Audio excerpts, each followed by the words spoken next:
Okay, Philip, thank you for joining us for this interview for this position, and we'll go ahead and start with question one. Tell me about an event that challenged you. How did you meet the challenge? And if you could do it all over again, what would you do differently?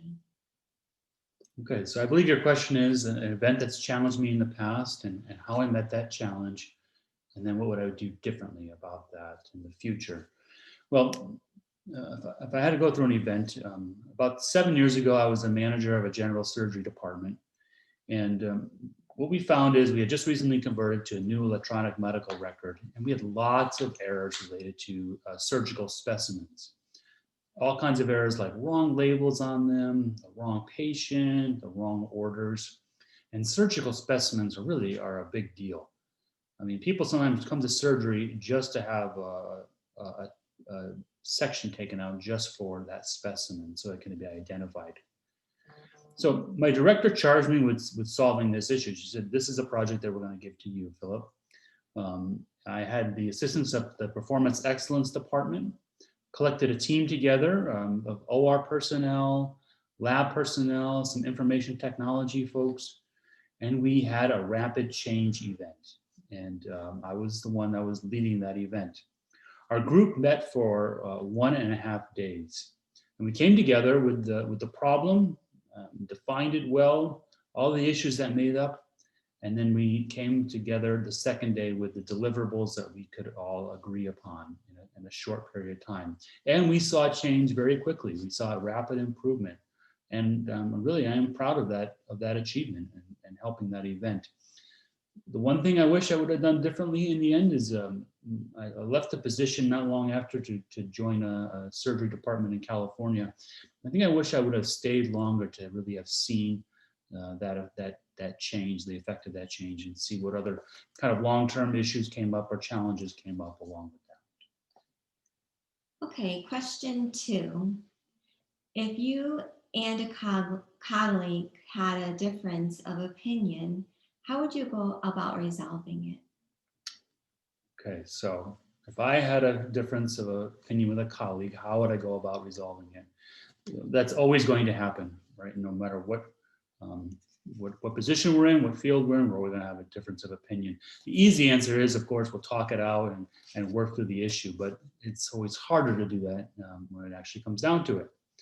I'll give you an example. It actually was, I might say colleague, in this case it was my boss, my director, and we had a difference of opinion on how we should really run the anesthesia tech staff schedule for our department. The anesthesia techs, they had really poor scores on their employee engagement survey, on their work-life balance. They were doing mostly 8-hour shifts and 10-hour shifts. And what they really wanted to do was 12-hour shifts. They wanted a better work-life balance. My responsibility in the situation was to approve the schedule, make sure it works. So I asked my lead anesthesia tech to come up with a schedule that everyone could agree upon to the most extent as possible. And she came up with that, looked it over, we approved it, and it gave us 3 to 4 anesthesia techs every day. And so the immediate impact was staff were happier. We had better coverage in the evening shift for the 12 hours. But the difference came up, difference of opinion came up when medical leave of absences came up, it became a problem. And my director then did not like the schedule and wanted it changed back. I set up a brief meeting with her. We met about it, and I showed her how either way, there would have been days that we had been significantly short staffed, even doing the schedule either way. I really drew upon the improved scores that we were seeing in our employee engagement surveys and that work-life balance for them. And so in the end, what I guess I really used was the art of persuasion to get her to change her mind so that we can keep the current schedule. That's how I went about resolving it, using persuasion it's an area that I think was the right thing to do. Okay, now we're going to talk about your management style. What would you say is your management style, and why is your management style the best fit for this job position? So the question is, what is my management style, and why is that management style the best fit for this position? I really would say it's the leader servant type of management style. I am here to really serve you. I am here to serve you, to make you do the best job possible within your ability. And I wouldn't ask you to do anything that I would not do myself. If I can give an example, in our current operating room I work right now, we don't do many vascular surgical cases. So a few years ago, I ran into this issue. It was an area that I know well because of my background. I do know vascular and cardiovascular well. But so I remember we had a particular vascular case. It was on the schedule. One of my charge nurses, she actually was in a staff nurse role for this particular shift.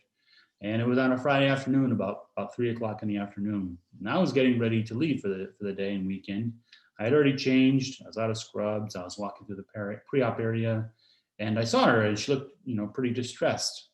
I asked her what was going on, what's wrong, and she said she was assigned this vascular case, and she really had no idea what she was doing. So I gave one or two suggestions at the time, mostly about people that could help her out, but it turns out those people weren't working that day. And what I ended up doing, she didn't ask me to do this, but I did this. I got dressed back into scrubs. I stayed with her during the case. I stayed until 6 o'clock that day to just get her through the case, and so that she could learn and see from how the case would have gone. So that's what I say. I wouldn't have asked her to do anything that I wouldn't have done myself. Now, since then, in my department, we've hired people specifically with that skill set now. They have vascular surgery background. Because really the answer in the end is that I cannot be the solution for those kind of issues. We have to put the right people in the right place and the right job to really do that in the end. And so my management style would fit this position well, because I want to make your lives easier. I want to make it easier for you to do the best job that you can possibly do. Take obstacles out of the way so that you can perform your best. And really, that's what I mean by a leader-servant type of management style. Okay, in what areas do you feel your manager could have done a better job? Okay, so the question is about my own leader, my own manager. How could they have done a better job? In every manager or director that I have worked with and I've had, everyone has their positives and something that they can improve upon. One area that stands out for me is micromanaging. And I've had a few directors who really have been micromanagers, and that has been probably what has irritated me the most. In the last 12 years, my role really has been as a first line manager. And when I took, for example, a recent role that I've had, I spoke to my director and I told my director, let me handle the staff issues, concerns, disciplinary actions, hiring, schedules, all that. And I see your role as handling growth, strategy, physician issues. And my director agreed with that. But what I found as the months went on, as I would work on the staff schedule, staff would suddenly tell me something like that they're changing their hours. For example, they might say, oh yeah, I'm decreasing my full-time equivalent status. I'm going down to part-time instead of full-time. Or I'm moving from a 12-hour shift to a 10-hour shift. And I would say, well, wait a minute, where did that come from? And they'd say, well, the director approved it. And what it really came down to was a process wasn't being followed. They weren't letting me do that job. But we also had a process for doing that too. There were other people that were waiting for those kind of shifts. So the question comes up, how can I manage the schedule when my director is the one who's approving these changes? So I ended up speaking to her. And the end result is that she told me she could not let go of those issues. She said she had always been that way, did not know how to work any differently. And by working with the staff directly like that she maintains her relationship with them. And we really didn't come to any resolution on it. And it's still, it's still an area of concern. And I think my manager could do a better job in this area. So. Okay, the fifth and final question. What is your greatest accomplishment that you are proud of? My greatest accomplishment, I think, is that I'm proud of is probably when I moved to California and I joined the cardiovascular operating room team as their manager, as the nursing manager. I was there for 3 years from 2014 to 2017. I had 45 employees approximately, nurses, nursing assistants, some cardiovascular techs, EVS workers, even physician assistants. The unit was very, very difficult unit. A bad sexual harassment settlement had just happened there. Employee engagement was down. There were lots of union issues that were happening. And so it was almost a toxic environment. And I was really tasked myself with turning this around. And I think I did that with visibility, first of all. Visibility meaning being there every day, being there in morning huddle, being there throughout the day, stepping in for staff when they had a disagreement with a physician. And staff gradually learned that they could trust me. I gained that trust. And after being there for 3 years, I was proud to say the unit was much better than it ever had been before when I had joined it. In fact, when I was leaving, the lead cardiac surgeon there told me that he said, "You cannot leave. This is the best it's ever been, and we just won't let you leave." And I was proud of that. Our employee engagement scores were up. We had less union issues. The sexual harassment stuff had been really squashed down.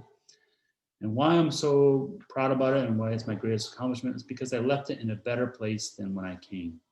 I left it in a good place. And I think that's a good time. It's okay to leave when you leave a place and it's still going to be okay. So that concludes my interview questions.